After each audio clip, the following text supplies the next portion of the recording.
Hello friends, in this video lecture we will discuss practical number 25, that is primary and secondary neoplasms of lymphoid tissue. So the example of lymphoid tissues are lymph nodes, spleen, thymus, tonsil, adenoid, Peyer's patches and others like mucosa associated lymphoid tissue. So in lymph node there are primary lymphoid follicles, secondary lymphoid follicles, and in the center of this follicle germinal center. So lymphocytes in various stages of development with macrophages and plasma cells. So primary lymphoid neoplasms are always malignant in nature, better known as lymphomas. They are classified into two broad categories. First, Hodgkin's lymphoma, second, non-Hodgkin's lymphoma, plus lymphatic leukemias are also included under the tumors of lymphoid tissue. Secondary lymphoid neoplasms, also known as nodal metastases, malignancies, commonly carcinomas, arise from different primary sites like GIT, urinary tract, breast, surface epithelia, endocrine organs, can spread to the regional and distant lymph nodes to produce secondaries. Sometimes these secondaries come first in attention before diagnosis of primary lesions.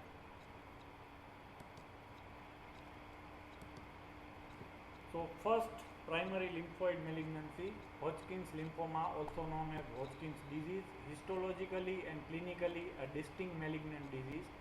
Cell of origin is B cell of germinal center. The course of disease is variable, but the prognosis has improved with modern treatment. It was first described in 1832 by Dr. Thomas Hodgkin. It has bimodal age distribution, first peak in second and third decade of life, second peak in fifth and sixth decade of life. Males are more commonly affected than females. It is more common in immune deficiency patients and it has association with Epstein-Barr virus. So WHO classification recognizes 5 subtypes of Hodgkin's lymphoma. First, nodular sclerosis, second, mixed cellularity, third, lymphocyte rich, fourth, lymphocyte depletion, and fifth, lymphocyte predominant. Out of these 5, first 4 categories are called classical Hodgkin's lymphoma. What are the clinical features? It includes lymphadenopathy, hepatosplenomegaly, mediastinal mass, bone pain and tenderness, low-grade fever and weight loss, and other constitutional symptoms like chest pain. So, lymphadenopathy is mostly cervical and supraclavicular lymph nodes, and lymph nodes are painless, non-tender, and rubbery in consistency, and they are not adherent to overlying skin. Plus, it can fluctuate in size, but in primary lymphoma generally they are more than 3 cm in size. So this is a gross picture. As you can see, large rubbery lymph node. Now, Reed-Sternberg giant cell, it is hallmark of the Hodgkin's disease, usually derived from B lymphocyte, classically considered crippled germinal center B cell. It is large, 30 to 50 micron in size. It is either multinucleated or have bilobed nucleus with prominent eosinophilic nucleoli, giving it the classical owl's eye appearance.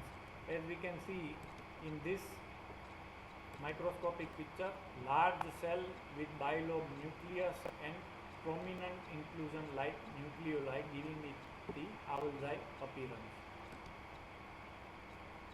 Apart from classical RS cell, there are other variants like mononuclear RS cells, mummified RS cell, floret-like RS cell, multinucleated RS cell, and lacunal variant.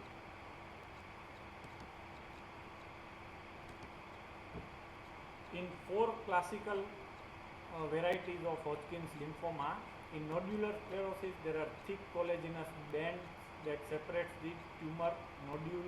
In lymphocyte rich there are abundant lymphocyte. In lymphocyte depletion, there is paucity of lymphocyte, and in mixed cellularity along with neoplastic lymphocyte, there can be eosinophil, plasma cells, and macrophages.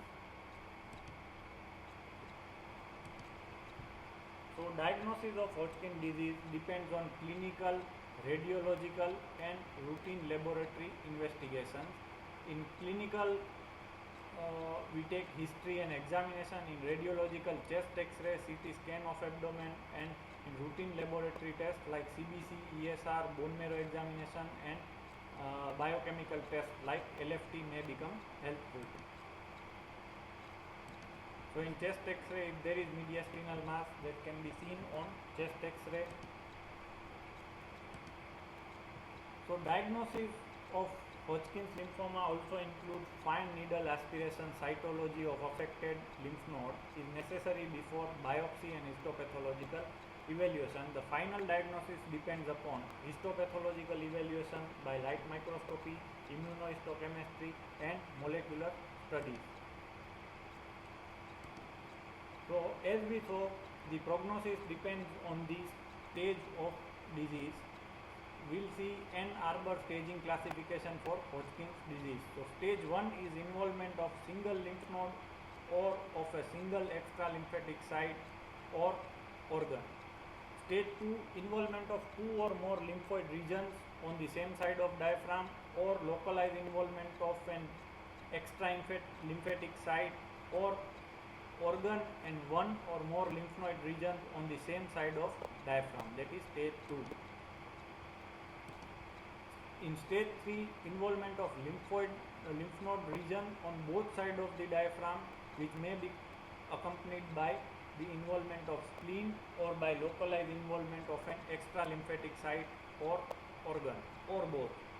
In stage 4, diffuse or disseminated involvement of 1 or more extra lymphatic organs or tissue with or without associated lymph node involvement. Now, second type of lymphoma, non-Hodgkin's lymphoma. It includes a large variety of neoplasm having different cell of origin, different microscopic features, different immunohistochemistry and molecular features, different clinical features, and different prognosis and response to treatment. So what is the difference between Hodgkin's lymphoma and non-Hodgkin's lymphoma? In Hodgkin's lymphoma, more often it is localized to a single axial group of lymph node like cervical, mediastinal or para-aortic, while in case of non-Hodgkin's, more frequent involvement of multiple peripheral nodes are seen. In Hodgkin's lymphoma, it spreads orderly spread by contiguity, while in case of non-Hodgkin's, non-contiguous spread is seen. In Hodgkin's, mesenteric nodes and Waldeur's rings are rarely involved, while in case of non-Hodgkin's, it is commonly involved. In Hodgkin's, extranodal presentations are rare, while in case of non-Hodgkin's, it is common. So what is the WHO classification of non-Hodgkin's lymphoma? It classifies it into the 4 categories: precursor B-cell neoplasm and peripheral B-cell neoplasm, precursor T-cell neoplasm and peripheral T-cell and natural killer cell neoplasm. So the examples of B-cell neoplasms are: first, precursor B-cell neoplasm like B-cell acute lymphoblastic leukemia and lymphoma, and peripheral B-cell neoplasm like chronic lymphatic leukemia or small lymphocytic lymphoma, mantle cell lymphoma, follicular lymphoma, diffuse large B-cell lymphoma, and Burkitt's lymphoma. Example of peripheral T-cell and natural killer cell neoplasm include: first, precursor T-cell neoplasm like T-cell acute lymphoblastic leukemia and lymphoma, peripheral T-cell and natural killer cell neoplasms like T-cell pro-lymphocytic leukemia, large granular lymphocytic leukemia, mycosis fungoides, angioimmunoblastic T-cell lymphoma, anaplastic large cell lymphoma, adult T-cell leukemia and lymphoma, extranodal natural killer cell and T-cell lymphoma.